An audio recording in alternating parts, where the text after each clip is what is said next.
നമ്മൾ ചില നാളുകൾക്ക് ശേഷമാണ് നമ്മളുടെ സൊറ്റീരിയോളജി അല്ലെങ്കിൽ രക്ഷാശാസ്ത്രം, രക്ഷയെക്കുറിച്ചുള്ള ബൈബിളിൻ്റെ ഉപദേശം എന്ന വിഷയത്തെക്കുറിച്ച് ക്ലാസ് എടുക്കുന്നത് കുറച്ച് നാളുകൾക്ക് ശേഷമാണ്. ചില ക്ലാസ്സുകൾ ഇതിന് മുന്നമേ ഈ വിഷയത്തോട് ബന്ധപ്പെടുത്തി നമ്മൾ എടുത്തിട്ടുണ്ട്. നിങ്ങൾ യൂട്യൂബിൽ ആ ക്ലാസ്സുകൾ ലഭ്യമാണ്. ഈ വിഷയത്തെ പഠിക്കാനായിട്ട് എല്ലാവർക്കും ആവശ്യമുണ്ട്. അതുകൊണ്ട് ആ ക്ലാസ്സുകൾ നിങ്ങൾ ഒരു പ്രാവശ്യം കൂടെ ശ്രദ്ധിക്കണം എന്ന് ഞാൻ അഭ്യർത്ഥിക്കുകയാണ്. ഇന്നത്തെ നമ്മുടെ ക്ലാസ്സിൻ്റെ തലവാചകം സുവിശേഷത്തിൻ്റെ വിശദീകരണം അഥവാ the explanation of the gospel എന്നതാണ്.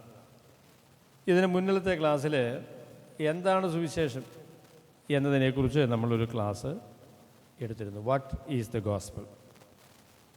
അപ്പോൾ അത് 1 കൊരിന്ത്യർ 15-ാമത്തെ അധ്യായത്തിൻ്റെ 3-4 വാക്യങ്ങളാണ് പ്രധാനമായും ആ വിഷയത്തിൽ നമ്മൾ ചർച്ച ചെയ്തത്.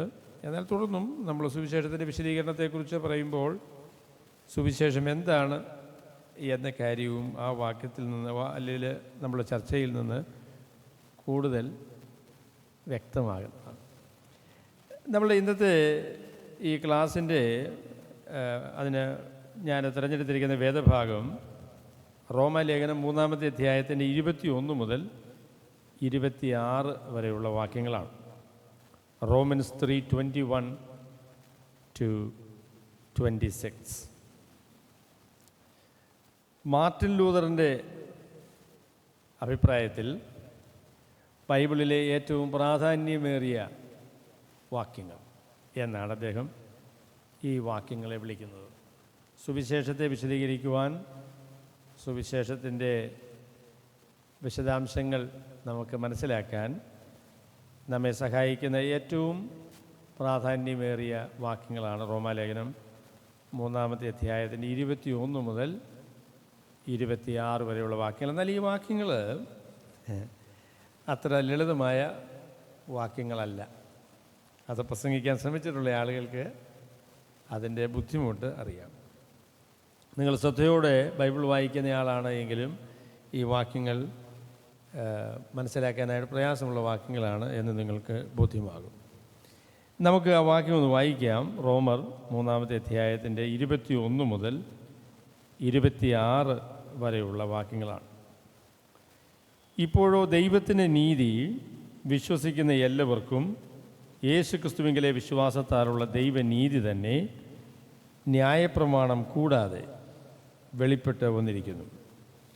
അതിന് ന്യായപ്രമാണവും പ്രവാചകന്മാരും സാക്ഷ്യം പറയുന്നു. ഒരു വ്യത്യാസവുമില്ല. എല്ലാവരും പാപം ചെയ്ത് ദൈവ തേജസ് ഇല്ലാത്തവരായിട്ട് തീർന്നു. അവൻ്റെ കൃപയാൽ ക്രിസ്തുയേശുവിങ്കലെ വീണ്ടെടുപ്പ് മൂലം സൗജന്യമായത്രേ നീതീകരിക്കപ്പെടുന്നത്. വിശ്വസിക്കുന്നവർക്ക് അവൻ തൻ്റെ രക്തം മൂലം പ്രായശ്ചിത്തമാകുവാൻ ദൈവം അവനെ പരസ്യമായി നിർത്തിയിരിക്കുന്നു. ദൈവം തൻ്റെ പൊറുമയിൽ മുൻകഴിഞ്ഞ പാപങ്ങളെ ശിക്ഷിക്കാതെ വിടുക നിമിത്തം തൻ്റെ നീതിയെ പ്രദർശിപ്പിപ്പാൻ താൻ നീതിമാനും യേശുവിൽ വിശ്വസിക്കുന്നവനെ നീതീകരിക്കുന്നവനും ആകേണ്ടതിന് ഇക്കാലത്ത് തൻ്റെ നീതിയെ പ്രദർശിപ്പിപ്പാൻ തന്നെ അങ്ങനെ ചെയ്തു. ഈ വാക്യങ്ങൾ ഞാൻ ഗ്രീക്ക് ഭാഷയിൽ അതിനെക്കുറിച്ച് പറഞ്ഞിരിക്കുന്ന ആ ഒരു ക്രമമാണ് ഞാൻ നിങ്ങളോട് ഒരുമിച്ച് പങ്കുവയ്ക്കാം എന്ന് വിചാരിക്കുന്നത്. ഈ 21-ാമത്തെ വാക്യം ആരംഭിക്കുന്നത് എന്നാൽ, അതിൻ്റെ മലയാള പരിഭാഷ എങ്ങനെയായിരുന്നു? ഇപ്പോഴോ എന്ന് പറഞ്ഞാണ് ആ വാക്യം ആരംഭിക്കുന്നത്. അതിനേക്കാൾ കുറച്ചുകൂടെ ശക്തമാണ് ഇംഗ്ലീഷ് പരിഭാഷ, ഗ്രീക്കിലും അങ്ങനെ തന്നെയാണ്. എന്നാൽ ഇപ്പോൾ,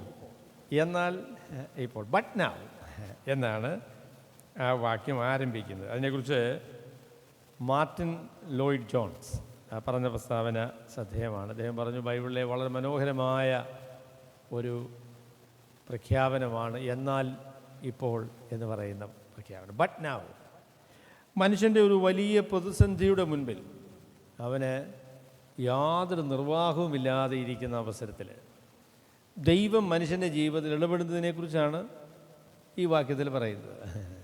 മനുഷ്യന് യാതൊരു പ്രതീക്ഷയ്ക്കും വകയില്ലാതെ രക്ഷപ്പെടുവാൻ യാതൊരു നിർവാഹവുമില്ലാതെ ഇരിക്കുമ്പോൾ ദൈവം അവൻ്റെ പ്രതിസന്ധിയിൽ ഇടപെടുന്നു എന്ന ആ ഒരു അനുഗ്രഹീതമായ സൂചനയാണ്, അല്ലെങ്കിൽ ആ ഒരു പ്രഖ്യാപനമാണ് ബട്ട് നൗ എന്ന് പറയുന്ന പ്രസ്താവനയിലൂടെ നമ്മൾ കാണുന്നത്. God intervenes in the predicament of human beings. മനുഷ്യരുടെ ബുദ്ധിമുട്ടിൽ, അവരുടെ വലിയ പ്രതിസന്ധിയിൽ ദൈവം അവരോട് കരുണ ചെയ്യുന്നു എന്ന കാര്യമാണ് ആ ഒരു പ്രസ്താവനയോട് കാണുന്നത്.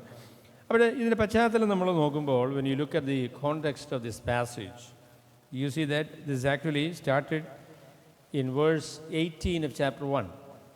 ഒന്നാമത്തെ അധ്യായത്തിൻ്റെ 18-ാം വാക്യം മുതലാണ് ഈ സെക്ഷൻ ആരംഭിക്കുന്നത്. ആദ്യത്തെ 17 വാക്യങ്ങൾ റോമാലേഖനത്തിനുള്ളൊരു മുഖവുരയാണ്.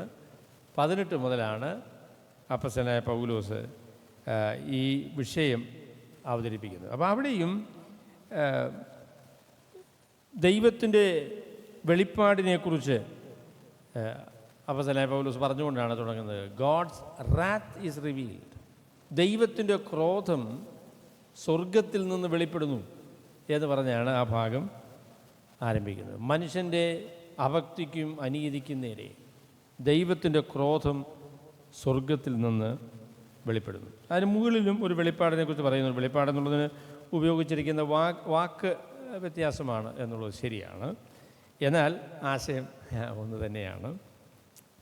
സുവിശേഷത്തിൽ ദൈവത്തിൻ്റെ നീതി വെളിപ്പെടുന്നു എന്ന് അതിൻ്റെ 17-ാമത്തെ വാക്യത്തിൽ, അല്ലെ 16-17 വാക്യങ്ങൾ നമ്മൾ കാണുന്നു. സുവിശേഷത്തെക്കുറിച്ച് എനിക്ക് ലജ്ജയില്ല, വിശ്വസിക്കുന്ന ഏവനും, ആദ്യം യഹൂദനും പിന്നെ യവനനും അത് രക്ഷയ്ക്കായിട്ട് ദൈവശക്തിയാകുന്നു. അതിൽ ദൈവത്തിൻ്റെ നീതി വിശ്വാസം ഹേതുവായും വിശ്വാസത്തിനായിക്കൊണ്ടും വെളിപ്പെടുന്നു എന്നുള്ള പ്രഖ്യാപനം നമ്മൾ 17-ാമത്തെ വാക്യത്തിൽ കാണുന്നു. അതിനുശേഷം ഈ നീതിയുടെ ആവശ്യകതയെക്കുറിച്ചാണ് അപ്പോസ്തലനായ പൗലോസ് പറയുന്നത്. അതിൻ്റെ why we need God's righteousness. ദൈവത്തിൻ്റെ നീതി എന്തുകൊണ്ട് നമുക്ക് ആവശ്യമാണ്. എന്തുകൊണ്ട് ആവശ്യമാണെന്ന് ചോദിച്ചാൽ, മനുഷ്യന് ദൈവത്തിൻ്റെ നീതി ലഭിക്കുന്നില്ല എങ്കിൽ, അത് സ്വീകരിക്കുന്നില്ല എങ്കിൽ അവൻ ദൈവത്തിൻ്റെ ക്രോധത്തിലാണ്, ദൈവത്തിൻ്റെ ന്യായവിധിയിലാണ് എന്ന കാര്യമാണ് ബൈബിൾ പറയുന്നത്. ദൈവന്യായവിധി, ദൈവത്തിൻ്റെ ക്രോധം, പാപത്തോടുള്ള ദൈവത്തിൻ്റെ മനോഭാവം എന്നീ കാര്യങ്ങൾ ഈ കാലങ്ങളിൽ അത്ര ഗൗരവമായിട്ട് മനുഷ്യനെടുക്കുന്ന വിഷയങ്ങളല്ല. പാപത്തിൻ്റെ നേരെയുള്ള ദൈവത്തിൻ്റെ ക്രോധം, അതിന് നേരെയുള്ള ദൈവത്തിൻ്റെ ന്യായവിധി എന്നിവ മനുഷ്യരത്ര വലിയ കാര്യമായിട്ട് എടുക്കുന്നില്ല. എന്നാൽ നീതിമാനായ ദൈവം പാപത്തെ വെറുക്കുന്ന ദൈവമാണെന്ന് മാത്രമല്ല, പാപത്തെ കുറ്റം വിധിക്കുന്ന, പാപത്തിന് ശിക്ഷ നൽകുന്ന, പാപത്തെ ന്യായം വിധിക്കുന്ന ദൈവമാണ് എന്നത് ബൈബിളിലെ വളരെ അലംഘനീയമായ പ്രഖ്യാപനമാണ്. God is a God of righteousness and God is a God of justice and he will not overlook sin. പാപത്തെ ദൈവം അവഗണിക്കത്തില്ല, പാപത്തെ ദൈവം നിശ്ചയമായിട്ടും ശിക്ഷിക്കും. മനുഷ്യരത് ലഘുവായിട്ട് വിചാരിച്ചാലും അതിനെ അവഗണിച്ചാലും ദൈവം ഒരിക്കലും പാപത്തെ അവഗണിക്കുകയില്ല. പാപത്തിന് നേരെയുള്ള ദൈവത്തിൻ്റെ ന്യായവിധിയുണ്ട് എന്നാണ് ബൈബിൾ പറയുന്നത്. അപ്പോൾ അതിൻ്റെ കാരണമാണ് 1:18 മുതലുള്ളതായ വാക്യങ്ങളിൽ അപ്പോസ്തലനായ പൗലോസ് പറയുന്നത്. അപ്പോൾ ദൈവത്തെക്കുറിച്ച് അറിയാവുന്ന കാര്യങ്ങളൊക്കെ ദൈവം മനുഷ്യന് വെളിപ്പെടുത്തി കൊടുത്തു, പ്രകൃതിയിലൂടെ, ദൈവം സൃഷ്ടിച്ച കാര്യങ്ങളിലൂടെ. എന്നാൽ ദൈവിക വെളിപ്പാടിനോട് ന്യായമായി മനുഷ്യൻ പ്രതികരിക്കുകയോ ആ വെളിപ്പാടിനാൽ മനുഷ്യർക്ക് ബോധം വന്ന ദൈവത്തെ ആരാധിക്കുവാൻ മനസ്സ് വയ്ക്കുകയോ ഒന്നും ചെയ്തില്ല. അതിന് പകരമായി ദൈവത്തെക്കുറിച്ചുള്ള അറിവിനെ തിരസ്കരിക്കുകയും അതിനെ നിരാകരിക്കുകയും ആ അറിവിനെ വികൃതമാക്കുകയും ദൈവത്തെ നമ്മളുടെ സൗകര്യത്തിനനുസരിച്ച് നിയന്ത്രിക്കുവാൻ കഴിയുന്ന വിഗ്രഹങ്ങളുടെ രൂപത്തിലാക്കിയും ഒക്കെയാണ് മനുഷ്യൻ ചെയ്തത്. അതാണ് റോമാലേഖനത്തിൽ അപ്പോസ്തലനായ പൗലോസ് ആദ്യ ഭാഗത്ത് പറയുന്നത്. അപ്പോൾ ഇങ്ങനെയുള്ളതായ ജാതികളുടെ ദൈവത്തോടുള്ള പ്രതികരണത്തെ സംബന്ധിച്ച് യഹൂദന്മാരായിരിക്കുന്ന ആളുകൾക്ക് വളരെ അവജ്ഞയാണ്. അവരതിനെ നേരെ കോപിക്കുന്ന ആളുകളുമാണ്. ദൈവത്തെ പോലെ തന്നെ അവർക്കും കോപമുണ്ട്. എന്നാൽ ഞങ്ങളെ സംബന്ധിച്ച് ഞങ്ങൾക്ക് ദൈവത്തിൻ്റെ ന്യായപ്രമാണം ലഭിച്ചു, നിയമങ്ങൾ കിട്ടി, ഞങ്ങളെ ദൈവത്തിൻ്റെ ജനമായിട്ട് ദൈവം തിരഞ്ഞെടുത്തു, അതുകൊണ്ട് ജാതികൾക്ക് വന്നതായിരിക്കുന്ന ഈ പ്രശ്നം ഞങ്ങൾക്കില്ല എന്നാണ്. That is what the Jews, the people of Israel claimed. We are God's people, we have God's commandments, so we are safe. അതുകൊണ്ട് ഞങ്ങൾ സുരക്ഷിതരാണ് എന്നാണ് അവർ പറഞ്ഞത്. എന്നാൽ അപ്പോസ്തലനായ പൗലോസ് പറഞ്ഞു, നിങ്ങൾക്ക് ന്യായപ്രമാണം കിട്ടിയെന്നുള്ള കാര്യം ശരിയാണ്, ദൈവം നിങ്ങളുടെ പിതാക്കന്മാരോട് വാഗ്ദാനം ചെയ്തു എന്നുള്ള കാര്യവും ശരിയാണ്. എന്നാൽ ദൈവത്തിൻ്റെ ന്യായപ്രമാണം നിങ്ങൾക്ക് ലഭിച്ചുവെങ്കിലും ആ ന്യായപ്രമാണം അനുസരിച്ച് നിങ്ങൾ ജീവിച്ചിട്ടില്ല. ന്യായപ്രമാണം അനുസരിച്ച് നിങ്ങളുടെ ജീവിതത്തെ സത്യസന്ധമായി പരിശോധിക്കുകയാണ് എങ്കിൽ നിങ്ങൾ ന്യായപ്രമാണത്തെ ലംഘിച്ച്, ദൈവത്തിൻ്റെ നിയമത്തെ ലംഘിച്ച്, ദൈവത്തിൻ്റെ ക്രോധത്തിന്, ദൈവത്തിൻ്റെ ന്യായവിധിക്ക് നിങ്ങൾ വിധേയരായിരിക്കുന്നു എന്നുള്ള കാര്യം നിങ്ങൾക്ക് ബോധ്യമാകും എന്ന കാര്യമാണ് അപ്പോസ്തലനായ പൗലോസ് തുടർന്ന് പറയുന്നത്. എന്നിട്ട് അവസാനം അദ്ദേഹം പറയും, നീതിമാൻ ആരുമില്ല, ഒരുത്തൻ പോലുമില്ല. അതുകൊണ്ട് നമ്മൾക്ക് വല്ല സവിശേഷതയുമുണ്ടോ? യഹൂദന്മാരായി ജനിച്ചതുകൊണ്ട് പ്രത്യേകമായിരിക്കുന്ന പ്രയോജനം വല്ലതുമുണ്ടോ?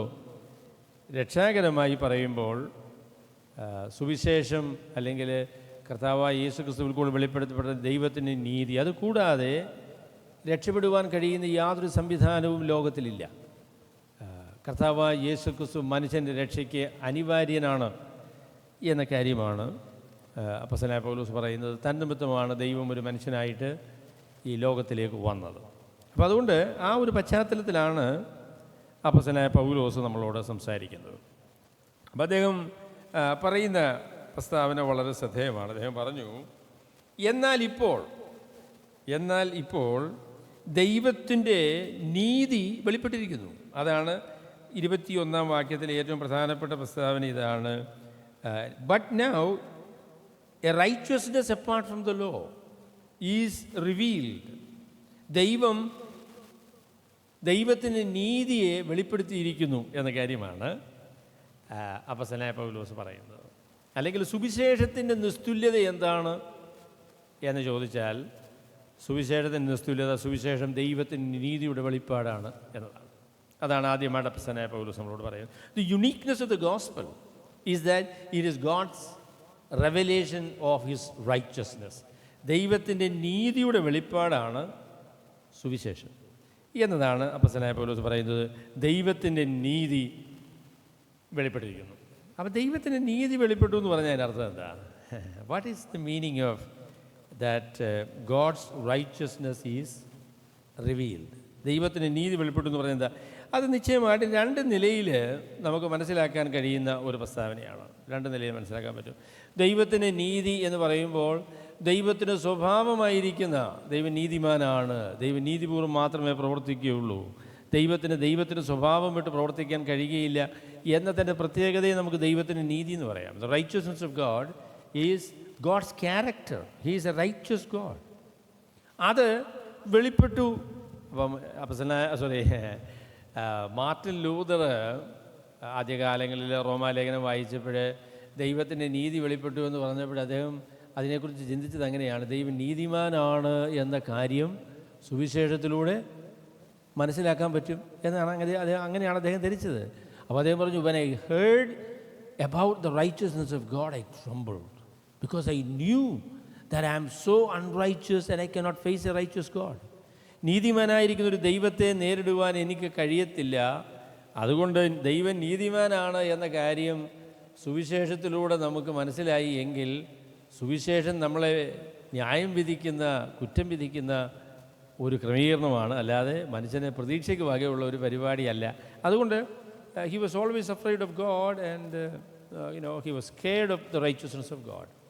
എന്നാൽ സുവിശേഷത്തിൽ വെളിപ്പെടുത്തപ്പെട്ട ദൈവത്തിൻ്റെ നീതി എന്നത് ദൈവത്തിൻ്റെ സ്വഭാവമല്ല, പിന്നെയോ ദൈവം ദാനമായി തരുന്ന ദൈവത്തിൻ്റെ നീതിയാണ് എന്ന കാര്യം മാർട്ടിൻ ലൂതറിന് മനസ്സിലായി. അതാണ് നവീകരണത്തിൻ്റെ ഏറ്റവും പ്രധാനപ്പെട്ട ഒരു കാരണം. അതാണ്, he understood that the righteousness of God is not the character of God, but righteousness of God is actually the gift that God will give to unrighteous people. നീതികെട്ട മനുഷ്യർക്ക് ദൈവം ദാനമായി നൽകുന്ന ദൈവത്തിൻ്റെ നീതിയെക്കുറിച്ചാണ് പറയുന്നത്. അല്ലാതെ ദൈവം നീതിമാനാണ് എന്ന കാര്യത്തെക്കുറിച്ചല്ല എന്ന കാര്യം മാർട്ടിൻ ലൂഥറിന് മനസ്സിലായി. നിങ്ങളത് ശ്രദ്ധിച്ച് റോമാലേഖനം വായിക്കുകയാണ് എങ്കിൽ നിങ്ങൾക്കത് ബോധ്യപ്പെടും. സുവിശേഷം എന്നത് ദൈവത്തിൻ്റെ നീതിയുടെ പ്രദർശനമാണ്, ദൈവത്തിൻ്റെ നീതിയുടെ വെളിപ്പാടാണ്. എന്ന് പറഞ്ഞാൽ സുവിശേഷത്തിലൂടെ ദൈവം ദാനമായി മനുഷ്യർക്ക് നീതി നൽകുന്നു എന്ന കാര്യം നമുക്ക് ബോധ്യപ്പെടും എന്നാണ് ആ വാക്യം പറയുന്നത്. Through the gospel we come to know that gospel is actually God's declaration that his righteousness is now available to us. It will be given to us as a gift. നമുക്കൊരു ദാനമായിട്ട് ദൈവത്തിൻ്റെ നീതി തരാം. അതാണ് സുവിശേഷം. അതാണ് നമ്മൾ കർത്താവായ യേശു ക്രിസ്തുവിൽ കൂടെ മനസ്സിലാക്കുന്ന കാര്യം. അപ്പം ദൈവത്തിൻ്റെ നീതി എന്ന് പറഞ്ഞാൽ എന്താണ്? അല്ലെങ്കിൽ ദൈവം ദാനമായി തരുന്ന ഈ നീതി എന്താണ്? അപ്പം അത് എൻ്റെ നിർവചനമാണ്. അത് ഞാൻ വിചാരിക്കുന്നത് നല്ല നിർവചനമാണ് എന്നാണ് ഞാൻ വിചാരിക്കുന്നത്. അതിനെ പരിഷ്കരിക്കാനുള്ള അനുവാദം നിങ്ങൾക്കുണ്ട്. അപ്പം ഞാൻ ദൈവനീതിയെക്കുറിച്ച് പറയാൻ ആഗ്രഹിക്കുന്നത് ദൈവത്തോടുള്ള ബന്ധം സ്ഥാപിക്കുന്നതിനും ആ ബന്ധം നിലനിർത്തുന്നതിനും അത് പൂർത്തീകരിക്കുന്നതിനും ദൈവം ആവശ്യപ്പെടുന്ന യോഗ്യതയാണ് ഈ ദൈവത്തിൻ്റെ നീതി എന്ന് പറയുന്നത്. God's righteousness is God's requirement for a sinner to establish a relationship with him, to maintain that relationship with him, and to fulfill or culminate or complete that relationship with God. ദൈവത്തോടുള്ള ബന്ധം സ്ഥാപിക്കുന്നതിന്, ദൈവത്തോടുള്ള ബന്ധം നിലനിർത്തുന്നതിന്, ദൈവത്തോടുള്ള ബന്ധം പൂർത്തീകരിക്കുന്നതിന് ആവശ്യമായ യോഗ്യത, ദൈവം നിർണയിച്ച യോഗ്യത ഇപ്പോൾ ദൈവം മനുഷ്യർക്ക് ദാനമായിട്ട് കൊടുക്കുന്നു എന്ന കാര്യമാണ് അപ്പോസ്തലനായ പൗലോസ് പറയുന്നത്. രക്ഷിക്കപ്പെടാത്തവരോട് ഞാൻ പറയാം, ദൈവം ദാനമായി നൽകുന്ന ഈ നീതിയിൽ കൂടെ അല്ലാതെ ദൈവത്തോടുള്ള ബന്ധം സ്ഥാപിക്കുവാൻ ആർക്കും സാധിക്കില്ല. This righteousness that God gives through His Son, the Lord Jesus Christ, is the one and only basis for a person to come to God. ദൈവത്തിൻ്റെ അടുക്കിലേക്ക് വരാനുള്ള മനുഷ്യർക്കുള്ള ഏക യോഗ്യത എന്ന് പറയുന്നത് ദൈവം ദാനമായി യേശുക്രിസ്തുവിൻ്റെ ചെലവിൽ നമുക്ക് തരുന്ന ഈ ദൈവത്തിൻ്റെ നീതിയാണ്. അതിനുള്ള യോഗ്യതയാണ്. ദൈവം തന്നെയാണ് ഈ യോഗ്യത നമുക്ക് തരുന്നത്. ആ യോഗ്യതയുടെ അടിസ്ഥാനത്തിൽ മാത്രമേ നമുക്ക് ദൈവത്തോട് ബന്ധം സ്ഥാപിക്കാൻ പറ്റുള്ളൂ. ഇനി വിശ്വാസികളോട് ഞാൻ പറയാം, ഇവിടെ പലപ്പോഴും വിശ്വാസികൾ സ്വയനീതിക്കാരായിട്ട് തീരുന്നതിൻ്റെ ഒരു കാരണം അതാണ്. അത് വിശ്വാസികളോട് പറയാനുള്ളത്, നമ്മളുടെ ദൈവവുമായുള്ള ബന്ധം നിലനിർത്താനുള്ള കാരണം നമ്മൾ സൽപ്രവൃത്തികളോ ദൈവത്തോടുള്ള അനുസരണമോ അല്ല. നമ്മുടെ സൽപ്രവൃത്തികളും ദൈവത്തോടുള്ള അനുസരണവും പ്രാധാന്യമുള്ളതാണ്. എന്നിരിക്കെ തന്നെ അതിൻ്റെ അടിസ്ഥാനത്തിൽ ദൈവത്തോടുള്ള ബന്ധം നിലനിർത്താൻ സാധിക്കുകയില്ല. ദൈവത്തോടുള്ള ബന്ധം നിലനിർത്താനുള്ളതായിരിക്കുന്ന കാരണം ദൈവം നമുക്ക് ദാനമായി കർത്താവായ യേശു ക്രിസ്തുവിൽ കൂടെ തന്ന ഈ ദൈവത്തിൻ്റെ നീതിയാണ്. ദൈവത്തോടുള്ള ബന്ധം നിലനിർത്തുന്നത്, ഞാൻ ഇപ്പോൾ കർത്താവിൻ്റെ അടുക്കിലേക്ക് പ്രാർത്ഥിക്കാനായിട്ട് എൻ്റെ പ്രാർത്ഥന ദൈവം കേൾക്കുമെന്നുള്ള ധൈര്യത്തിൽ വരാനുള്ള കാരണം എന്താ? കഴിഞ്ഞ ആഴ്ച മുഴുവൻ ഞാൻ വലിയ ദോഷമൊന്നും ചെയ്തില്ല. അതിൻ്റെ അടിസ്ഥാനത്തിൽ തമ്പുരാൻ്റെ നീതിമാൻ്റെ പ്രാർത്ഥന എന്ന് പറയുന്നൊരു പരിപാടി ഉണ്ട് കേട്ടോ, അതിനകത്ത് പ്രാധാന്യമില്ല എന്നല്ലേ ഞാൻ ഈ പറഞ്ഞത്. എന്നാൽ നമ്മളുടെ ദൈവത്തോടുള്ള ബന്ധം നിലനിൽക്കുന്നതിൻ്റെ തുടർമാനമായി നമ്മളുടെ ബന്ധം നിലനിൽക്കുന്നതിൻ്റെ കാരണം കർത്താവായ യേശു ക്രിസ്തുവിൽ കൂടെ ദൈവം നമുക്ക് തന്നതായ നീതിയാണ്. ആ സ്ഥാനത്തിലാണ്, ആ അടിസ്ഥാനത്തിലാണ് ദൈവത്തോടുള്ള ബന്ധം നിലനിൽക്കുന്നത്. ഞാൻ സ്വർഗത്തിൽ ചെല്ലുമെന്നുള്ളതിൻ്റെ ഉറപ്പെന്താ? ഞാൻ ഒരു ദിവസം കർത്താവായ യേശു ക്രിസ്തു വരുന്ന അവസരത്തിൽ തേജസ്കരിക്കപ്പെട്ട് കർത്താവായ യേശു ക്രിസ്തുവിനെ പോലെ ആയിത്തീരും. അതിനുള്ള കാരണം എന്താ? ഞാൻ നന്നായിട്ടൊക്കെ ജീവിക്കണം എന്നുള്ള കാര്യം ശരിയാണ്. പക്ഷേ അതിൻ്റെ ഒന്നും അടിസ്ഥാനത്തിൽ ഈ തേജസ്കരണം എന്ന് പറയുന്ന പരിപാടി നടക്കില്ല. അതിൻ്റെ കാരണം യേശു ക്രിസ്തുവിൻ്റെ പേരിൽ ദൈവം എനിക്ക് തന്ന ഈ നീതിയാണ് അതിന് കാരണമായിട്ട് ഇരിക്കുന്നത്. അപ്പോൾ righteousness of God is that righteousness or that righteous requirement of God in order to establish a relationship with God, to maintain the relationship with Him, and ultimately to fulfill and consummate our relationship with Him in a glorified state. തേജസ്കരിക്കപ്പെട്ട ഒരു സ്ഥിതിയിൽ ദൈവസന്നിധിയിൽ നമ്മൾ സ്വർഗത്തിൽ കർത്താവിനോട് നിൽക്കും എന്നുള്ള ധൈര്യം സുവിശേഷത്തിൻ്റെ അടിസ്ഥാനത്തിലാണ്.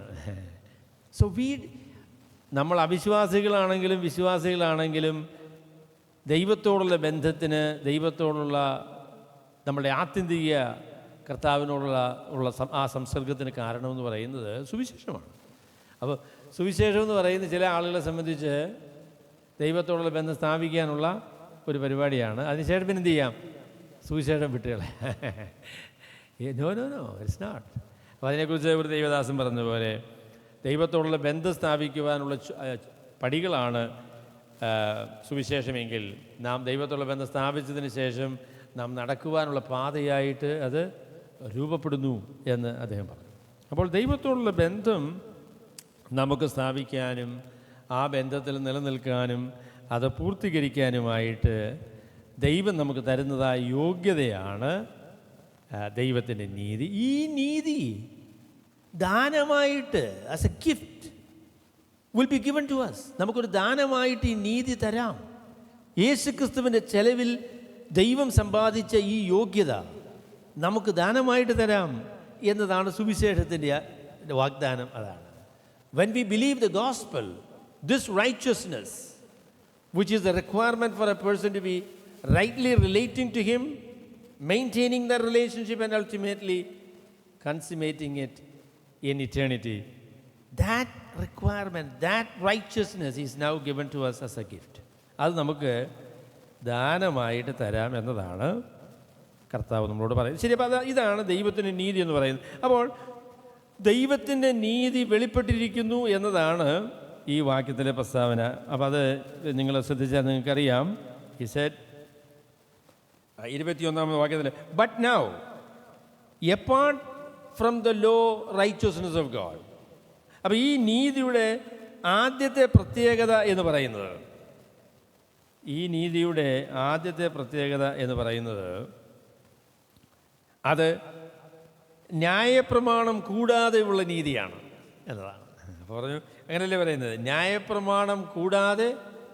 അത് മലയാളത്തെ പരിഭാഷ കുഴപ്പമില്ല. ന്യായപ്രമാണം കൂടാതെയുള്ള നീതി എന്ന് പറയുന്നത് അവർ അവസാനമാണ് പരിഭാഷപ്പെടുത്തിയിരിക്കുന്നത്. എന്നാൽ ഗ്രീക്കിൽ അത് ആദ്യമേ തന്നെ പറയുന്നൊരു കാര്യമാണ്. അത് പറയുന്നത് A righteousness which is righteousness, but now apart from the law righteousness of God. അപ്പോൾ ഈ നീതിയുടെ പ്രത്യേകത, ഒന്നാമത്തെ പ്രത്യേകത എന്ന് പറയുന്നത് അത് ന്യായപ്രമാണം കൂടാതെയുള്ള, ന്യായപ്രമാണത്തിൽ നിന്ന് വേർപെട്ട, അല്ലേ, righteousness which is apart from the law. മലയാളത്തിലത് കൂടാതെ എന്നാണ്. ഗ്രീക്കിലും ഖോറിസ് എന്ന് പറയുന്നതായിരിക്കുന്ന വാക്കാണ്. എന്ന് പറഞ്ഞാൽ എപ്പാർട്ട് ഫ്രം, അതിൽ നിന്ന് ന്യായപ്രമാണത്തിൽ നിന്ന് അകന്നു നിൽക്കുന്ന, ന്യായപ്രമാണവുമായിട്ട് ബന്ധമില്ലാത്ത ഒരു നീതിയാണ് ഈ ദൈവത്തിൻ്റെ നീതി എന്ന് പറയുന്നത്. ദൈവത്തിൻ്റെ നീതി എന്ന് പറയുമ്പോൾ ഈ നീതിയുടെ കാരണം ദൈവമാണ്, അല്ലെങ്കിൽ ഈ നീതി നമുക്ക് നൽകുന്നത് ദൈവമാണ്. ഇത് ദൈവത്തിൻ്റെ വകയായ നീതിയാണ്, അല്ല നാം സമ്പാദിച്ചതോ നമ്മളുടെ പ്രത്യേകതയുമായിട്ടുള്ളൊരു കാര്യമല്ല. ദൈവത്തിൻ്റെ നീതി എന്ന് പറയുന്നത് ദൈവത്തിൻ്റെ നീതിയാണ്. അത് മനുഷ്യരുടെ നീതിയല്ല, മനുഷ്യർ സമ്പാദിക്കുന്ന നീതിയല്ല, അവരുടെ എന്തെങ്കിലും മേന്മ കൊണ്ട് അവർ സ്വന്തമാക്കിയതായിരിക്കുന്ന നീതിയല്ല. ഇത് ദൈവത്തിൻ്റെ നീതിയാണ്. ദൈവത്തിൻ്റെ നീതിയാണെങ്കിൽ ഇത് കിട്ടാനുള്ള വഴി എന്താ? അത് സ്വീകരിക്കുക എന്നുള്ളതാണ്. അത് ദാനമായി ദൈവം തരുമ്പോൾ സ്വീകരിക്കുക എന്ന ഒരു മുഖാന്തരം അല്ലാതെ ഈ നീതി ലഭിക്കാനായിട്ട് വേറെ ഒരു വഴിയുമില്ല.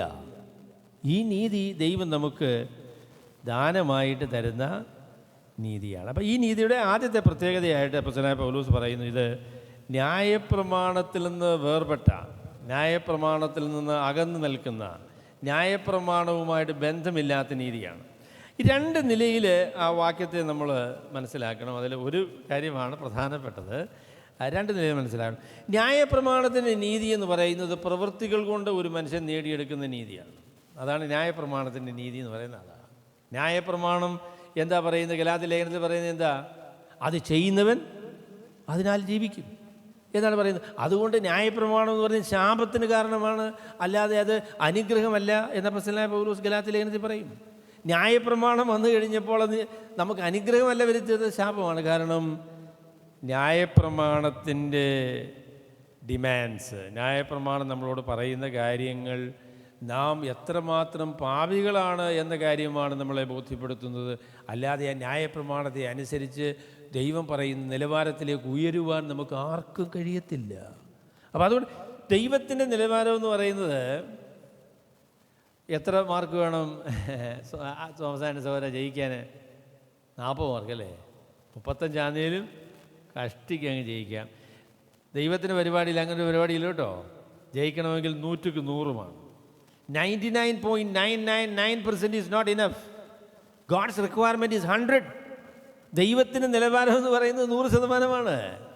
ഞാൻ അനുസരിച്ചപ്പോൾ ഞാൻ ചോദിക്കട്ടെ, വിശ്വാസികളായതിനു ശേഷവും സത്യസന്ധമായിട്ട് യാതൊരുവിധ മാലിന്യവുമില്ലാതെയുള്ള അനുസരണം നമ്മുടെ ജീവിതത്തിൽ എത്രയുണ്ട്? നമ്മൾ അനുസരിക്കാൻ തുടങ്ങിയപ്പോൾ അനുസരണത്തിൻ്റെ ഒരു ഉദ്ദേശം എന്തായിരുന്നു? അതിൻ്റെ ഒരു ഉദ്ദേശം എന്ന് പറയുന്നത് ഞാൻ മറ്റുള്ളവരെക്കാളും മെച്ചമെന്ന് കാണിക്കാനല്ലേ. എന്നിട്ട് നമുക്ക് സാക്ഷി പറയാൻ, നമ്മുടെ സമൂഹത്തിൽ സാക്ഷി പറയാൻ അവസരമില്ല. സാക്ഷി പറയാൻ അവസരം ഉണ്ടെങ്കിൽ ഭയങ്കര സന്തോഷം. നിങ്ങളെല്ലാവരും കിടന്നുറങ്ങിയപ്പോൾ ഞാൻ എന്ത് ചെയ്തു? ഞാൻ രാവിലെ എഴുന്നേറ്റ് പ്രാർത്ഥിച്ചു. ഹല്ലേലൂയ, സ്തോത്രം. ഇത് മറ്റുള്ളവരെക്കാളും മെച്ചമെന്ന് കാണിക്കാതാ. നമ്മളുടെ നിസ്വാർത്ഥമായ ദൈവത്തിൻ്റെ, അതിനെക്കുറിച്ച് 2 കാര്യങ്ങൾ ദൈവം മുൻപാകെ നമ്മളുടെ അനുസരണത്തെക്കുറിച്ച് പറയുന്നുണ്ട്. ഒന്ന്, അനുസരണത്തിൻ്റെ പ്രത്യേകത എന്ന് പറയുന്നത് അത് ദൈവപ്രസാദത്തിന് വേണ്ടി മാത്രമുള്ള അനുസരണമാണ്. ദൈവപ്രസാദത്തിന് വേണ്ടി മാത്രമുള്ള അനുസരണം. എൻ്റെ പൊന്നെ, നമ്മളുടെ അനുസരണങ്ങൾ ദൈവപ്രസാദം എന്നുള്ള ലക്ഷ്യം എത്രത്തോളം ഉണ്ട്? ഇല്ലയെന്നൊന്നും ഞാൻ പറയുന്നില്ല, ഒരല്പമൊക്കെ കാണും. But God's demand is 100%. ദൈവത്തിൻ്റെ ഡിമാൻഡ്, ദൈവത്തിൻ്റെ ആവശ്യം എന്ന് പറയുന്നത് 100%. നാം ചെയ്യുന്ന കാര്യങ്ങൾ 100% ദൈവപ്രസാദത്തിന് വേണ്ടിയായിരിക്കണം. അങ്ങനെ പറയുമ്പോൾ നമ്മുടെ കാര്യം വളരെ കുഴപ്പത്തിലാണ്. അതിനെക്കുറിച്ച് ഞാൻ പിന്നീട് നിങ്ങളോട് വിശദീകരണത്തെക്കുറിച്ച് പറയുമ്പോൾ ഞാൻ നിങ്ങളോട് പറയാം.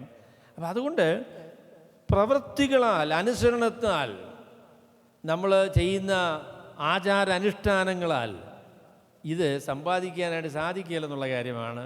ഇത് ന്യായപ്രമാണത്തിൽ നിന്ന് വേർപെട്ട നീതിയാണ് എന്ന് പറയുന്നതിൻ്റെ ഒരു പ്രധാന കാര്യം അതാണ്. It is not a righteousness that you have earned. It is not because of your works.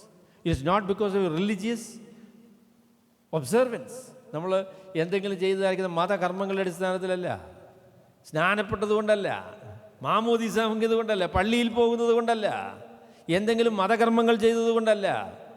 ഇത് മനുഷ്യൻ്റെ പ്രവൃത്തികളുടെ ഫലമായി, അവൻ്റെ ആചാര അനുഷ്ഠാനങ്ങളോടുള്ള അനുസരണത്തിൻ്റെ ഫലമായി അവന് കിട്ടുന്നതായിരിക്കുന്ന നീതിയല്ല. It is not a righteousness from the law. ന്യായപ്രമാണ സംബന്ധമായിരിക്കുന്ന ഒരു നീതിയല്ല. രണ്ടാമത് പറയുന്ന കാര്യമാണ് കൂടുതൽ ഇവിടെ പ്രാധാന്യമുള്ളത് എന്ന് ഞാൻ വിചാരിക്കുന്നു. അതെന്താണെന്ന് ചോദിച്ചാൽ അദ്ദേഹം പറഞ്ഞു, this is a law, this is a righteousness apart from the law.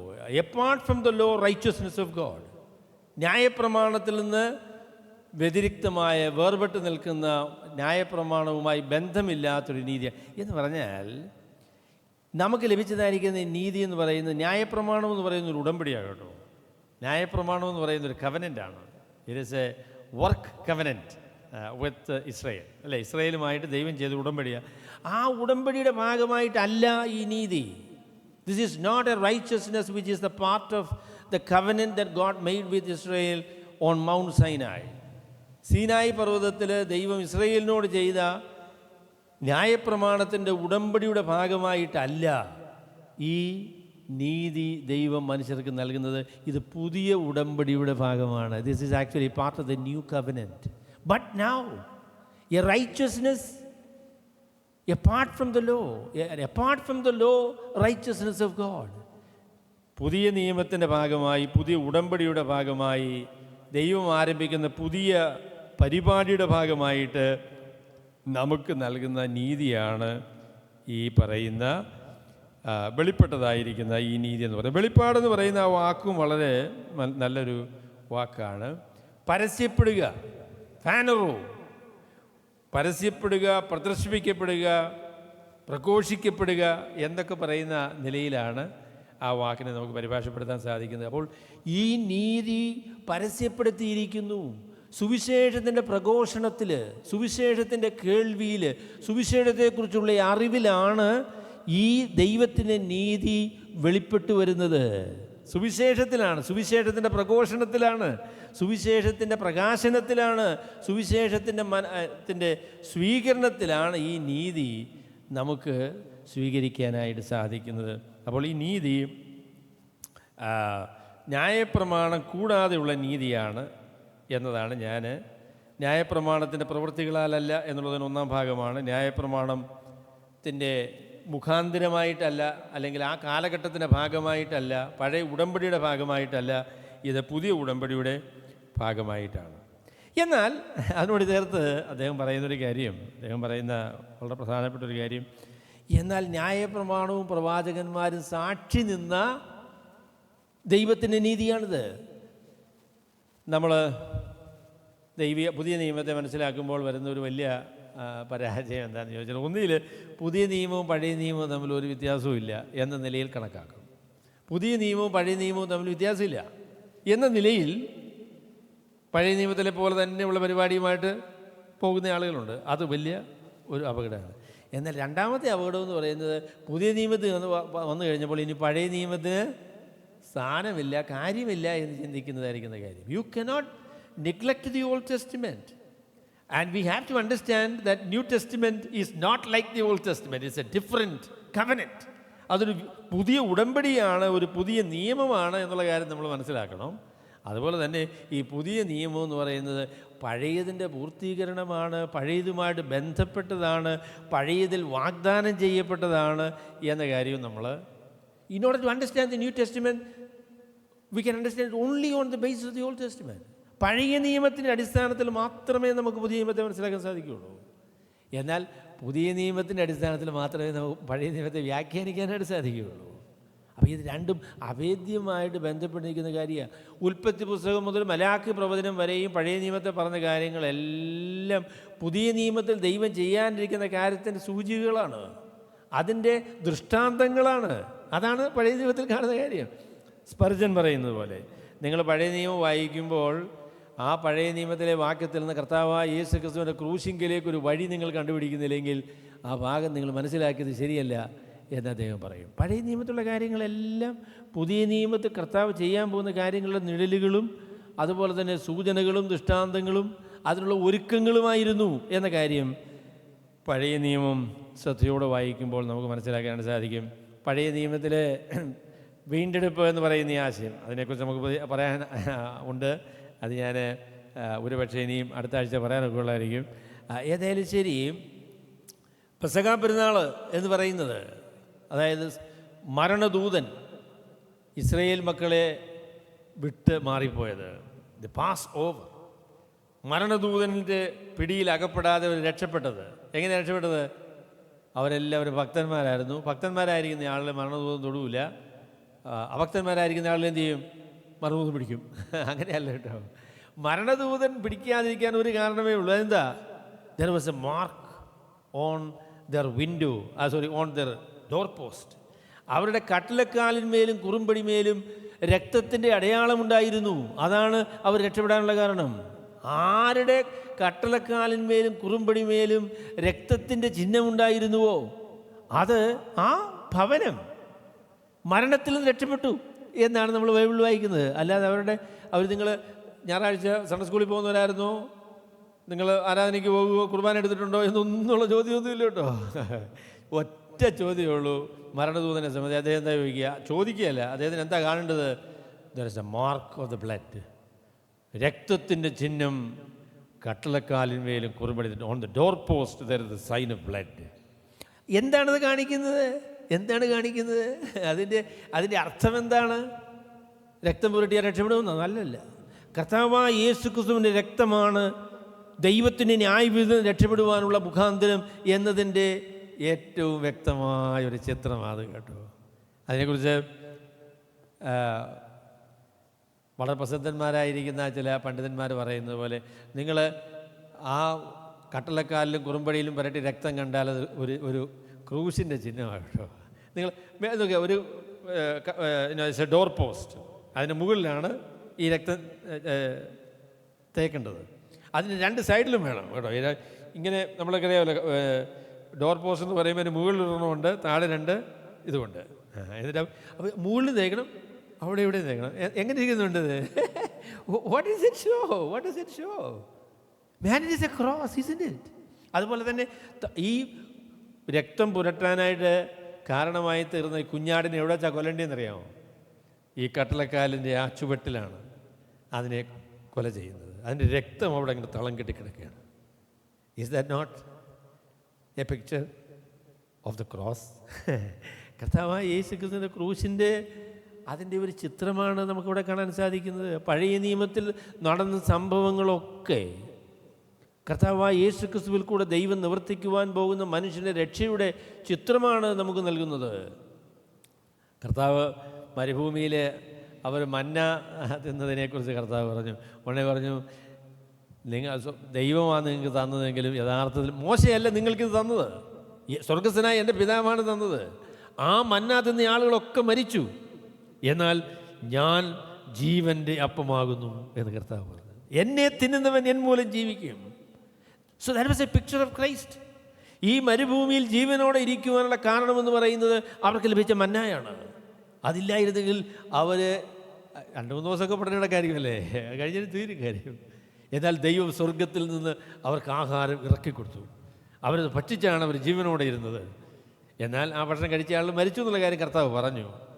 He said, there is a bread that is coming from heaven which is going to satisfy the hunger of all humanity. മനുഷ്യൻ്റെ മുഴുവനും അവൻ്റെ വിശപ്പിനെ നിത്യമായി പരിഹരിച്ച്, അവൻ്റെ പ്രശ്നങ്ങളെ പരിഹരിച്ച് അവന് നിത്യമായി ജീവൻ നൽകുവാനായിട്ട് സ്വർഗത്തിൽ നിന്നിറങ്ങി വന്ന ദൈവത്തിൻ്റെ അപ്പമായിട്ടാണ് കർത്താവായ യേശു ക്രിസ്തു ലോകത്തിലേക്ക് വന്നത്. അപ്പോഴേ ഈ നീതിയെക്കുറിച്ച് പൗലോസ് പറഞ്ഞപ്പോൾ പറഞ്ഞു, ഇത് പ്രവാചകന്മാരും ന്യായപ്രമാണവും സാക്ഷ്യം പറഞ്ഞ, അവർ സാക്ഷി നിന്നതായിരിക്കുന്ന ദൈവത്തിൻ്റെ നീതിയാണ്. This is not something which is new. Anybody who read the old testament should know it. അതുകൊണ്ടാണ് കർത്താവ് പരീശന്മാരോട് ന്യായശാസ്ത്രത്തോട് ചോദിച്ചു, ഹാവ് യു നോട്ട് റെഡ്? നിങ്ങൾ വായിച്ചിട്ടില്ലയോ? പഴയ നിയമം വായിച്ചാൽ യേശുക്രിസ്തുവിനെ തിരിച്ചറിയുവാൻ, യേശുക്രിസ്തുവിൻ്റെ പ്രവൃത്തി മനസ്സിലാക്കുവാനായിട്ട് അവർക്ക് കഴിയുമായിരുന്നു. പക്ഷേങ്കിൽ അവരത് ചെയ്തില്ല. അതാണ് അവരുടെ പ്രശ്നം എന്ന് പറയുന്നത്. അപ്പം അതുകൊണ്ട് ഈ നീതി എന്നത് ന്യായപ്രമാണം കൂടാതെയുള്ള നീതിയാണ് എങ്കിലും അത് ന്യായപ്രമാണം സാക്ഷ്യം പറഞ്ഞ, ന്യായപ്രമാണം ദൃഷ്ടാന്തത്തിലൂടെ നമുക്ക് കാണിച്ചു തന്ന, ന്യായപ്രമാണത്തിൻ്റെ ലക്ഷ്യമായി മനസ്സിലാക്കുന്ന ആ കാര്യമാണ് കർത്താവായ യേശു ക്രിസ്തുവിൽ കൂടെ നമുക്ക് ലഭിച്ചതായിരിക്കുന്ന നീതി എന്ന് പറയുന്നത്. സാക്ഷി നിന്നതാണ്. അപ്പോൾ ഒരു കാര്യം കൂടെ എനിക്ക് ഒരുപക്ഷെ പറയാനായിട്ട് സാധിക്കുകയുള്ളൂ. എന്നിട്ട് ഈ നീതി ക്രിസ്തുവേശുള്ള വിശ്വാസത്താലാണ് ലഭിക്കുന്നത് എന്ന കാര്യം അതും കൂടെ അപ്പോസ്തലനായ പൗലോസ് പറഞ്ഞു. ഈ നീതി ലഭിക്കാനുള്ള വഴി എന്ന് പറയുന്നത് കർത്താവായ യേശു ക്രിസ്തുവിലുള്ള വിശ്വാസമാണ്. The righteousness of God, but now apart from the law, righteousness of God is revealed, being testified by the law and the prophets. പ്രവാചകന്മാർ ന്യായപ്രമാണവും സാക്ഷ്യം പറഞ്ഞതായിരിക്കുന്ന ഈ നീതി ലഭിക്കുന്നത് എങ്ങനെയാണ്? ഈ നീതി ലഭിക്കുന്നത് through faith in Jesus Christ to all who believes. വിശ്വസിക്കുന്ന എല്ലാവർക്കും ഈ ദൈവത്തിൻ്റെ നീതി ദൈവം സൗജന്യമായിട്ട് കൊടുക്കും. കേട്ടോ, അതിനെക്കുറിച്ച് C.S. ലൂയിസ് പറഞ്ഞതുപോലെ മനുഷ്യൻ രക്ഷിക്കപ്പെടാതിരിക്കുന്നുള്ള ഉത്തരവാദിത്വം ആർക്കാ? മനുഷ്യൻ രക്ഷിക്കപ്പെടാതിരിക്കുന്ന ഉത്തരവാദിത്വം ആർക്കാ? ദൈവം സൗജന്യമായിട്ട് മനുഷ്യരുടെ രക്ഷയ്ക്ക് ആവശ്യമായ ഈ ദൈവത്തിൻ്റെ നീതി സുവിശേഷത്തിലൂടെ കർത്താവ് നമുക്ക് വാഗ്ദാനം ചെയ്യുകയാണ്. എന്നിട്ട് ഞാൻ നരകത്തിൽ പോവാ. അതിൻ്റെ കാര്യം എന്താ? You have spurned the amazing, unbelievable gift that God has offered to you in Jesus Christ. കർത്താവായ യേശു ക്രിസ്തുവിൽ കൂടെ ദൈവം സൗജന്യമായി നമുക്ക് വാഗ്ദാനം ചെയ്ത ദൈവത്തിൻ്റെ ഈ വലിയ ദാനത്തെ തട്ടിക്കളഞ്ഞ്, അതിനെ നിരാകരിച്ച്, അതിനെ ഉപേക്ഷിച്ചാണ് മനുഷ്യർ നരകത്തിൽ പോകുന്നത്. അതിൻ്റെ ഉത്തരവാദി വിശ്വസിക്കുവാൻ മനസ്സില്ലാത്ത മനുഷ്യരാണ്. അതിനകത്ത് വേറെ തിയോളജിക്കലായിട്ടുള്ള വേറെ കാര്യങ്ങളൊക്കെ ഉണ്ട് എന്നുള്ളത് ശരിയാണ്. എങ്കിൽ ഈ പ്രസ്താവന സത്യാൽ സത്യമായിരിക്കുന്ന പ്രസ്താവനയാണ്. If you don't believe you are responsible for not believing. ദൈവം ഏത് മനുഷ്യർക്കും യാതൊരു, ഇപ്പം 23-ാമത്തെ വാക്യത്തിലല്ലേ പറഞ്ഞ് യാതൊരു വ്യത്യാസവും ഇല്ല എന്ന് പറയുന്നു. ഒരു പക്ഷേ യാതൊരു വ്യത്യാസവും ഇല്ല എന്ന് പറയുന്ന വാക്ക് 21-ാം വാക്യത്തിൻ്റെ കൂടെ പോകേണ്ടതാണ്. അപ്പം അങ്ങനെയാണ് ഇംഗ്ലീഷിൽ, അങ്ങനെയാണ് ഗ്രീക്കിലും. There is no difference. ഒരു വ്യത്യാസവും ദൈവം ആർക്കും വെച്ചിട്ടില്ല. വിശ്വസിക്കുവാൻ മനസ്സുണ്ടെങ്കിൽ ദൈവം ഈ നീതി നമുക്ക് തരാനായിട്ട് ദൈവം തീരുമാനിച്ചിരിക്കുക. There is no difference. ഞാൻ ഹിന്ദുവാണ്, ഞാൻ മുസ്ലിമാണ്, ഞാൻ പണക്കാരനാണ്, ഞാൻ പാവപ്പെട്ടവനാണ്, ഞാൻ ദരിദ്രനാണ് എന്നൊക്കെ ഒന്നും ഒരു പ്രശ്നമില്ല. വിശ്വസിക്കാൻ മനസ്സുണ്ട് എങ്കിൽ ദൈവത്തിൻ്റെ നീതി ലഭ്യമാണ് എന്ന കാര്യമാണ് ബൈബിൾ പറയുന്നത്. If you are willing to believe, you can be saved. There is no difference. There is no difference. ഒരു വ്യത്യാസവുമില്ല. വിശ്വസിക്കാൻ മനസ്സുള്ള മനുഷ്യർക്ക് ദൈവത്തിൻ്റെ നീതി ദൈവം സൗജന്യമായിട്ട് നൽകുന്നു. അത് യേശുക്രിസ്തുവിന്റെ വിശ്വാസത്താൽ അല്ലാതെ മറ്റൊരു വഴിയിലൂടെയും കിട്ടുകയില്ല. യേശുക്രിസ്തുവിന്റെ വിശ്വാസം എന്ന് പറയുന്ന ഏക മാർഗമല്ലാതെ മനുഷ്യന് ദൈവത്തിൻ്റെ നീതി ലഭിക്കാനായിട്ട് വേറെ ഒരു വഴിയുമില്ല. നമ്മുടെ പാട്ടുകാരൻ പറയുന്നു, മലകൾ കയറിയാൽ കിട്ടുകയില്ല, നമ്മൾ ക്രിയകൾ ചെയ്താൽ അത് കിട്ടുകയില്ല, അത് ദൈവത്തിൻ്റെ ദാനമാണ്, അത് യേശുക്രിസ്തുവിന്റെ വിശ്വാസത്താലാണ് മനുഷ്യർക്ക് ലഭിക്കുന്നത്. വിശ്വാസത്തെക്കുറിച്ച് നമുക്ക് കൂടുതലായിട്ട് തുടർന്നുള്ള ഒരു ക്ലാസ്സിൽ ഞാൻ വിശ്വാസത്തെക്കുറിച്ച് കുറച്ചുകൂടെ ആയിട്ട് പറഞ്ഞോളാം. എന്നാൽ കർത്താവ് വിശ്വാസം എന്ന് പറയുന്നത് ദൈവം കൊടുക്കുന്ന ദൈവത്തിൻ്റെ പ്രഖ്യാപനത്തെ അതിൻ്റെ മുഖവിലയിലെടുത്ത് അത് സ്വീകരിക്കാനുള്ള മനസ്സാണ് വിശ്വാസത്തിൻ്റെ ഏറ്റവും പ്രധാനപ്പെട്ട കാര്യം. അതാണ് I take God at his word and I receive what God says to me. ദൈവം എന്നോട് പറയുന്ന കാര്യം ഞാൻ സ്വീകരിക്കുന്നു. അതിൻ്റെ മുഖവിലയിലെടുക്കുവാൻ ദൈവം പറഞ്ഞത് ദൈവം അങ്ങനെ തന്നെ ചെയ്യുമെന്ന് ഉറപ്പാക്കുവാനുള്ള ആ ബാധ്യതയാണ് അതാണ് വിശ്വാസത്തിൻ്റെ ഏറ്റവും പ്രധാനപ്പെട്ട ഭാഗം എന്ന് പറയുന്നത്.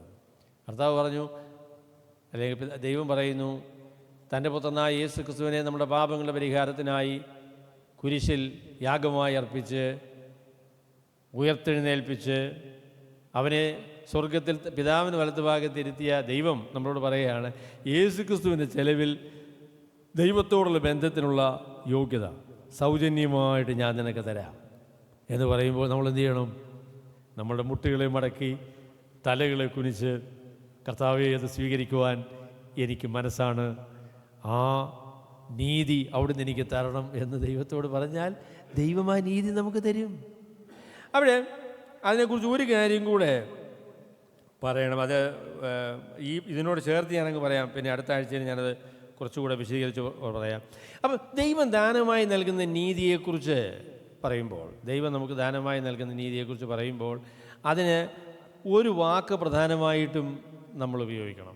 ദൈവം നമുക്ക് ദാനമായി നൽകുന്ന നീതി എന്ന് പറയുന്നത് അത് ഇംപ്യൂട്ടഡ് റൈറ്റ്യസ്നെസ് എന്നാണ് പറയുന്നത്. ദൈവം നമ്മളുടെ പേരിൽ കണക്കിട്ട നീതി എന്നാണ് പറയുന്നത്. It is not imparted righteousness, it is actually imputed righteousness. ദൈവം നമ്മളുടെ പേരിൽ കണക്കിട്ട നീതിയാണ്, നമ്മളുടെ അനുഭവമായി തീർന്ന ഒരു നീതിയല്ല.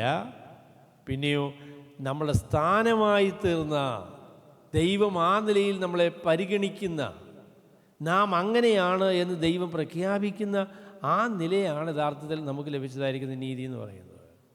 അപ്പം നമുക്ക് ലഭിച്ച നീതീകരണത്തിൽ ലഭിച്ചതായിരിക്കുന്ന നീതി 100% പൂർത്തീകരിക്കപ്പെട്ടതായിരിക്കുന്ന ദൈവത്തിൻ്റെ നീതിയാണ്. ഈ നീതി ദൈവവുമായുള്ള ബന്ധം 100% ഉറപ്പാക്കാൻ മതിയായതാണ്. എന്നാൽ കേൾക്കുമ്പോൾ തന്നെ നമ്മൾ പറയും, അപ്പം നമ്മളങ്ങനെ 100% ഉള്ള ആൾക്കാരല്ലല്ലോ അല്ലേ? നമ്മളുടെ ചിന്തയിലും ആഗ്രഹത്തിലും വിചാരത്തിലും പ്രവൃത്തിയിലും എല്ലാം നമ്മൾ ദൈവത്തിൻ്റെ നിലവാരത്തിൽ നിന്ന് എത്രയോ താഴെയാണ്. പിന്നെ എങ്ങനെയാണ് ഈ നീതി നമുക്ക് ലഭിച്ചു എന്ന് പറയാനായിട്ട് സാധിക്കുന്നത് എന്ന് ചോദ്യമുണ്ട്. അപ്പോൾ നമ്മൾ ബൈബിളിൽ ചോദിച്ചു നോക്കുമ്പോൾ നീതീകരണം എന്ന് പറയുന്ന ആശയത്തിലേക്ക് നമുക്ക് വരണം. അതിനെക്കുറിച്ച് ഞാൻ ഒരു ക്ലാസ് മതിയോ എന്ന് എനിക്കറിയില്ല, എങ്കിലും നമുക്കതിനെക്കുറിച്ച് ഒരു പഠനം നടത്തേണ്ടത് ആവശ്യമാണ്. അപ്പോഴവിടെ നമ്മൾ മനസ്സിലാക്കുന്ന കാര്യം എന്ന് പറയുന്നത്, നീതീകരിക്കുക എന്ന് പറഞ്ഞാൽ നീതിമാനാക്കുക എന്നല്ല, നീതിമാനായി പരിഗണിക്കുക എന്നാണ്. നീതീകരിക്കുക എന്ന് പറഞ്ഞാൽ It is not making a person righteous. It is actually considering a person righteous. Declaring a person righteous. അതിന് ഒരു വളരെ എളുപ്പമായിരിക്കുന്ന ഒരു തെളിവ് പറഞ്ഞ് ഞാൻ അവസാനിപ്പിക്കാം. തെളിവ് പറഞ്ഞ് അവസാനിപ്പിക്കാം. നിങ്ങൾ സ്വയം നീതീകരിക്കരുത് എന്ന് പറഞ്ഞതിൻ്റെ അർത്ഥം എന്താ? നിങ്ങളെ തന്നെ നീതീകരിക്കരുത് എന്ന് പറഞ്ഞാൽ എന്താ? കർത്താവ് പരീശന്മാരെക്കുറിച്ച് പറഞ്ഞ ഒരു വലിയ പരാതിയായിരുന്നു. അതെന്താ പറഞ്ഞത്? നിങ്ങളെ തന്നെ നീതീകരിക്കുന്ന ആളുകളാണ്. You justify yourself, that is your problem. നിങ്ങളെ തന്നെ നീതീകരിക്കുന്ന ആളല്ല എന്ന് പറഞ്ഞാൽ എന്താ? നിങ്ങളെ തന്നെ നീതിമാന്മാരാക്കാനായിട്ട് പരിശ്രമിക്കുന്ന ആളുകളാണ്. അങ്ങനെയാണോ? അങ്ങനെയുള്ള പരിശ്രമത്തെ ദൈവം ശാസിക്കുമോ? ഞാൻ എങ്ങനെയും നീതിമാനാകാമെന്ന് വിചാരിച്ച് ഞാനിങ്ങനെ അധ്വാനിക്കുക.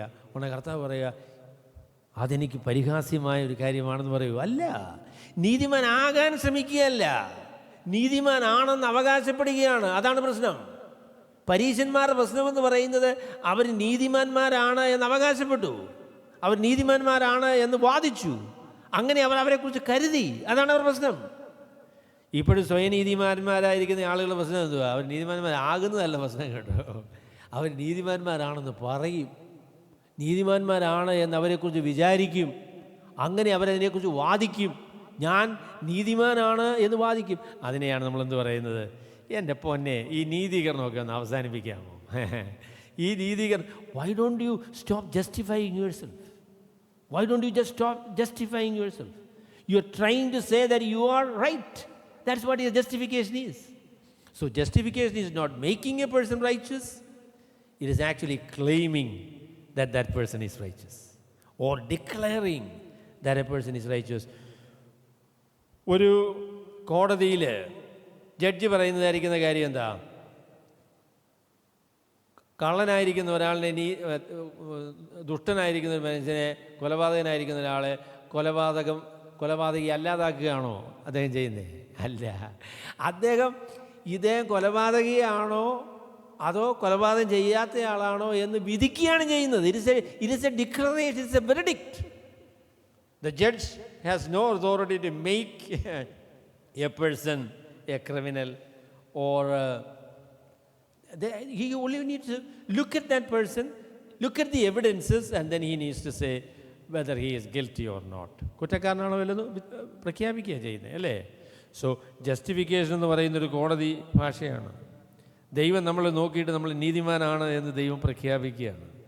നമ്മളെ നോക്കി എങ്ങനെയാണ് ദൈവത്തിന് നീതിമാനാണെന്ന് പറയാൻ പറ്റുക? നമ്മളെ നോക്കിയിട്ടല്ല കേട്ടോ. കർത്താവായ യേശുക്രിസ്തുവിനെ വിശ്വസിച്ചതിൻ്റെ അടിസ്ഥാനത്തിൽ, യേശുക്രിസ്തുവിൽ നാം ആയിരിക്കുന്നു എന്നുള്ളതിൻ്റെ അടിസ്ഥാനത്തിൽ യേശുക്രിസ്തുവിനെ നോക്കിയാണ് നാം നീതിമാന്മാരാണ് എന്ന് പറയുന്നത്. അപ്പോൾ അതുകൊണ്ട് നമ്മൾ പറയും, നീതീകരിക്കപ്പെടുക എന്ന് പറയുന്നത് യേശുക്രിസ്തുവിൻ്റെ നീതി, യേശുക്രിസ്തുവിന് സമ്പൂർണ്ണമായിരിക്കുന്ന നീതി ദൈവം നമ്മളുടെ പേരിൽ കണക്കിടുന്നതാണ്, നമ്മളുടെ പേരിൽ വരവ് വയ്ക്കുന്നതാണ്. It is the righteousness of Jesus Christ being imputed on our account, reckoning us righteous. നമ്മളെ നീതിമാന്മാരായിട്ട് പരിഗണിക്കുന്നതാണ് നീതീകരണം. അപ്പം അതുകൊണ്ട് നമുക്ക് ദൈവത്തിന് നീതി ലഭിക്കുമ്പോൾ നമ്മൾ നീതിമാന്മാരാകുകയല്ല, നീതിമാൻ എന്ന സ്ഥാനം ലഭിക്കുകയാണ് ചെയ്യുന്നത്.